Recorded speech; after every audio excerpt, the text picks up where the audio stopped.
Olá pessoal, tudo bom? Então iniciamos hoje mais uma aula, certo?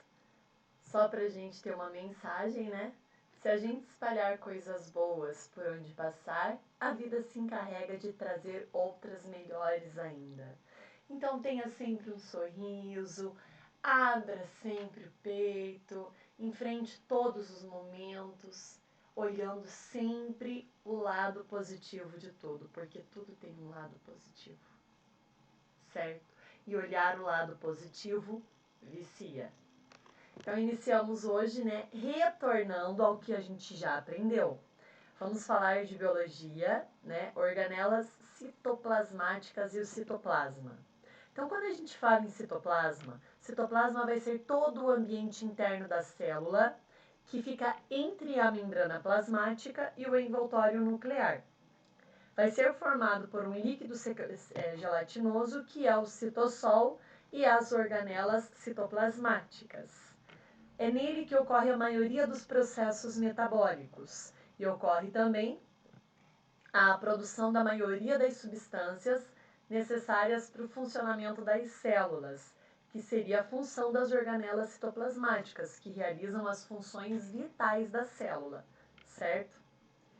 O citoplasma de células procarióticas tem uma organização simples. Ele apresenta apenas ribossomos e as moléculas de DNA. Não tem membranas internas, porque senão configura um núcleo, né? Então aqui nós temos o citoplasma nos eucariontes, pobre em membranas, bactérias e arqueobactérias apenas, e não contém membranas para separar material genético do citoplasma. O material genético fica enovelado ali no citoplasma. E nas células eucariontes, esse citoplasma é bem complexo e possui muitas organelas, né? Então, ali a região que fica entre a membrana e a carioteca, e tem organelas citoplasmáticas, que é o que a gente vai falar hoje. O endoplasma ou citossol é um fluido mais interno, e o ectoplasma ou citogel é viscoso e fica mais externo. Quando nós falamos na membrana plasmática, a gente falou sobre as cicloses. Cicloses vai ser um movimento das organelas dentro do hialoplasma, que vai ser determinado pelo citoesqueleto. Quais são as funções do citoplasma? Sustentar, né, e movimentar, que é o que vai ser, quem vai ser responsável pela sustentação e pelos movimentos celulares? O citoesqueleto, os centríolos, que são responsáveis pela divisão celular, e também são eles que vão formar os cílios e os flagelos. Cílios pequenos em maior quantidade, flagelos grandes e batimento desorganizado. Certo? Além disso, ainda pode ser feita síntese, armazenamento e transporte de substâncias por todas as organelas, e o metabolismo energético, que a gente teve em várias aulas, né? Falando sobre função de cloroplasto, de mitocôndria, fermentação, quimiossíntese, certo? Iniciando pelo citoesqueleto.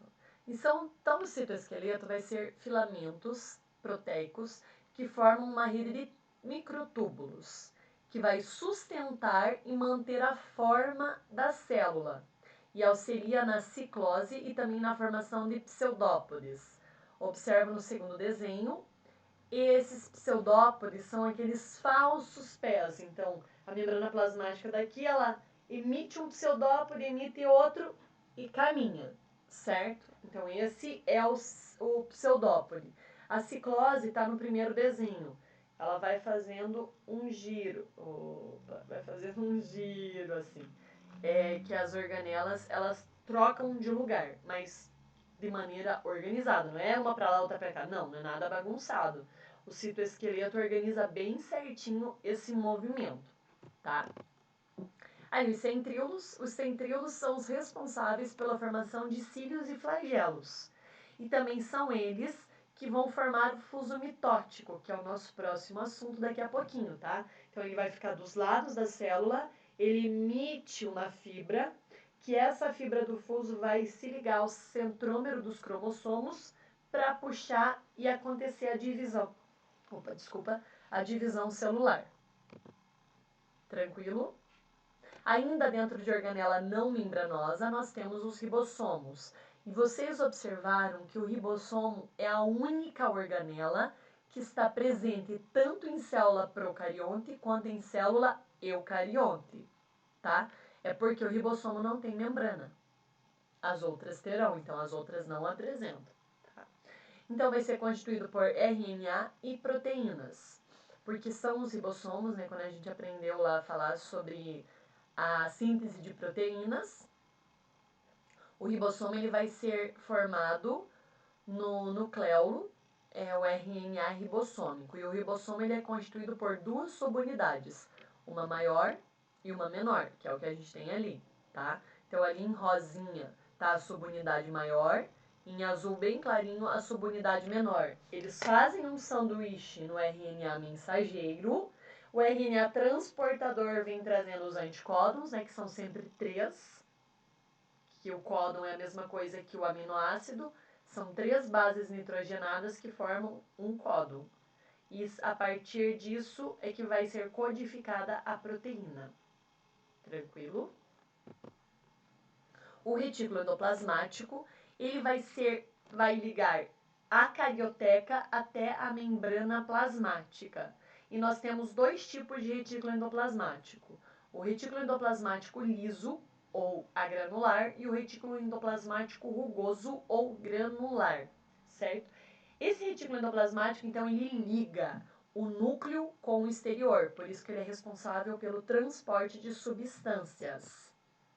Então, ali nós temos, né, ele se ligando lá na carioteca, e se a gente analisar bem aqui no finalzinho, vai ter a membrana plasmática. O rugoso vai ter ribossomos aderidos, então observa aqui a imagem. O retículo endoplasmático rugoso é esse que tem os pontinhos, que são os ribossomos. Se o ribossomo tem a função de fazer a síntese de proteínas, o retículo endoplasmático também tem essa função. Diferença: a proteína produzida pelo ribossomo fica dentro da célula. A proteína produzida pelo retículo endoplasmático rugoso, ela vai sair da célula para ir para outro lugar. Certo? Então vai estar lá presente em células do fígado, pâncreas e músculos. E o retículo endoplasmático liso ou agranular, ele não tem ribossomos. Então ele é de extrema importância porque ele vai estar relacionado à função de desintoxicação. Tira tanto o álcool quanto os medicamentos que foram utilizados de forma excessiva. Se o local que tem a função de fazer a desintoxicação do nosso corpo é o fígado, então as células que apresentam uma maior quantidade de retículo endoplasmático liso são as células hepáticas. Tranquilo? Complexo Golgiense. Complexo Golgiense vai ser assim um complexo mesmo, complexo porque é um grupo, vários sáculos que vão se interligar para produzir, para ser responsáveis tanto pelo armazenamento e síntese de substâncias. Também, se vocês observarem aquelas bolinhas que está saindo ali do complexo Golgiense, aquelas bolinhas, elas são os lisossomos primários, tá? Porque o complexo Golgiense tem a função de produzir lisossomos primários. Além disso, ele também vai ser responsável por fazer o acrossomo dos espermatozoides. Então, quando a gente observa um espermatozoide, o espermatozoide na sua cabeça, ele vai ter o acrossomo. O acrossomo, ele vai ser produzido pelo complexo Golgiense. É ele que tem a capacidade de corroer para perfurar o ovócito secundário, certo? Caso a gente retire o acrossomo, né, ou complexo Golgiense dos espermatozoides, o espermatozoide só ficaria dando cabeçada no ovócito. Ele não conseguiria penetrar lá dentro, tá? Tranquilo? Os lisossomos, eles vão ser aquelas bolsinhas, né, aquelas bolinhas produzidas através do complexo Golgiense, só que dentro do lisossomo tem uma imensa quantidade de enzimas. Essas enzimas, elas funcionam para fazer a digestão celular, certo? Então, a função principal do lisossomo é fazer a digestão intracelular.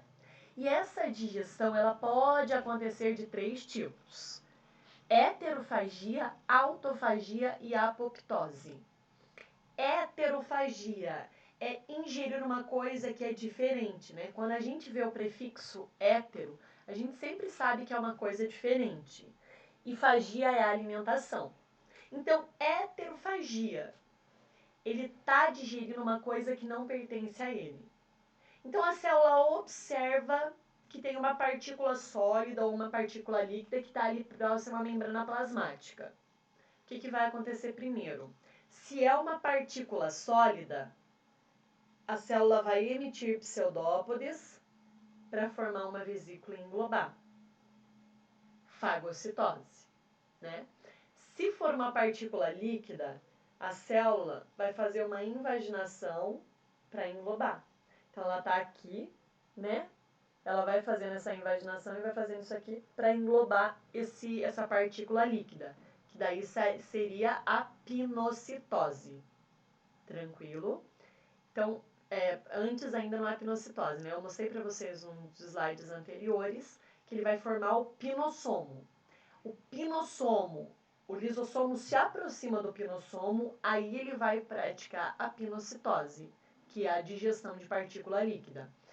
Formou lá, emitiu o pseudópodes, formou o fagossomo. O lisossomo se aproxima do fagossomo, fagocita aquela partícula sólida e a digestão de partículas sólidas, né, por heterofagia. Autofagia. A célula se induz a digerir organelas que estão velhas. Digamos que tem lá uma mitocôndria. Essa mitocôndria ela já está perdendo a sua função. A partir do momento que ela já começa a perder a sua função, o que vai acontecer? O lisossomo ele vai se aproximando daquela mitocôndria que já está mais velhinha, que já não tem mais aquela função suficiente. Quando ele se aproxima, ele vai lançar para dentro dela as enzimas digestivas. A mitocôndria morre, certo? Então, autofagia é fazer uma limpeza na célula. O que está ficando mais velho ou sem função, o lisossomo vai lá e libera as enzimas digestivas. Agora, a apoptose é a morte celular programada. É como se o lisossomo fosse um kamikaze, um homem-bomba. Então, esse lisossomo, ele percebe que a célula vai para morrer, né? Ele explode. No que ele explode, ele libera todas as enzimas digestivas. E vão se alimentar da célula. E a célula morre, certo?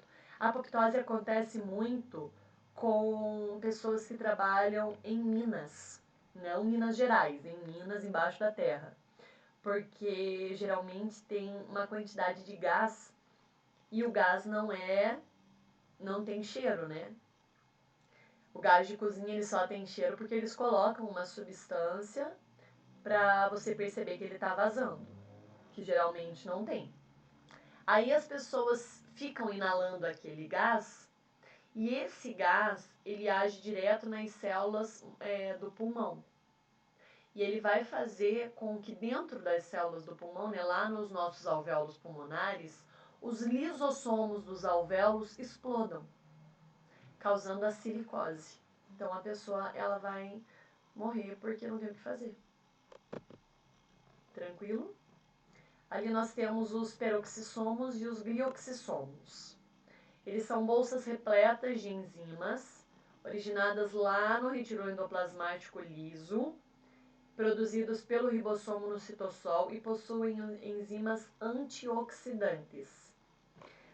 Tanto o peroxissomo como o glioxissomo, eles vão participar da quebra das moléculas de álcool e também no metabolismo de ácidos graxos, das gorduras. Os vacúolos, Eles vão ter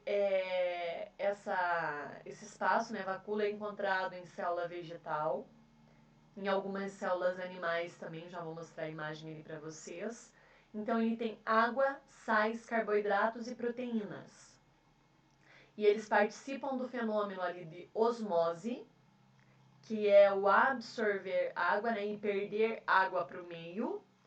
E também quando você coloca lá alface, você pega uma alface, uma folha de alface, né, e coloca ela num prato de água com sal. Essa folha de alface linda, frondosa, bem cheinha assim, ela vai murchar. Por que a alface vai murchar?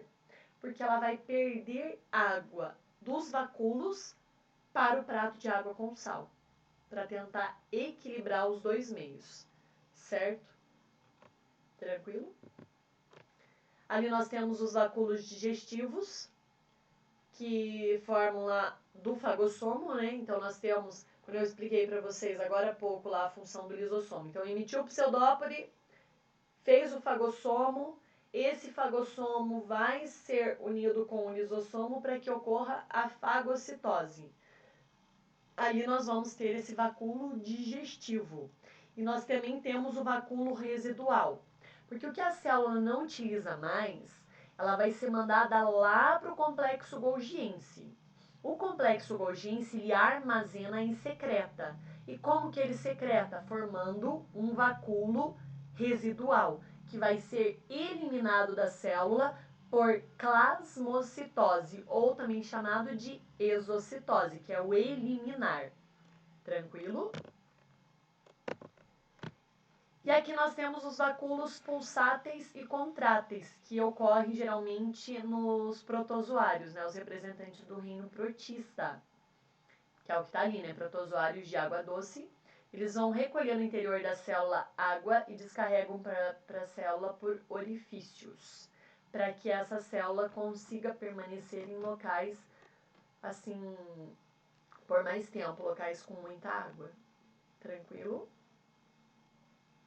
Gratidão imensa, pessoal. Então, a gente está voltando um pouquinho nos assuntos, porque agilizou um pouco esse fato de aulas, de videoaulas, né? Mas eu vou voltar em todos os assuntos, certo? Gratidão imensa, muito obrigada. Se cuidem, tá? Porque eu pretendo ver vocês de pertinho de novo. Beijo grande, até a nossa próxima aula.